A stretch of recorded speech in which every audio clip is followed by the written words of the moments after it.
వచ్చిన చదువుదాం. Johne's gospel chapter 4:34. యేసు వారిని చూచి నన్ను పంపిన వాని చిత్తము నెరవేర్చుటయు ఆయన పని తుదముట్టించుటయు నాకు ఆహారమై ఉన్నది అని చెబుతున్నాడు పిల్లారా.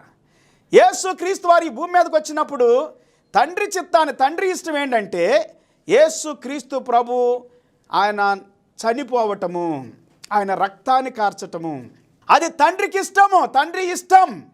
యేసు క్రీస్తు వారి ఈ భూమి మీదకి వచ్చిన ముఖ్యమైన పని ఏంటంటే రక్తమును కార్చటం, మానవుల పాపముల కొరకు చనిపోవటము. యోహాను సువార్త 5:30. Johne's gospel chapter 5:30. నా అంతట నేను ఏమీ చేయలేను, నేను వినున్నట్లుగా తీర్పు తీర్చున్నాను. నన్ను పంపిన వాని చిత్త ప్రకారం చేయకూడదును కానీ నా ఇష్ట ప్రకారం చేయను గనుక నా తీర్పు న్యాయమై ఉన్నది. నా ఇష్ట ప్రకారం నేను చేయను. ఆయన తండ్రి దగ్గర నుండి పంపబడ్డాడని నేను వాక్యాలు మీకు చూపిస్తా ఉన్నాను పిల్లారా. యోహాను సువార్త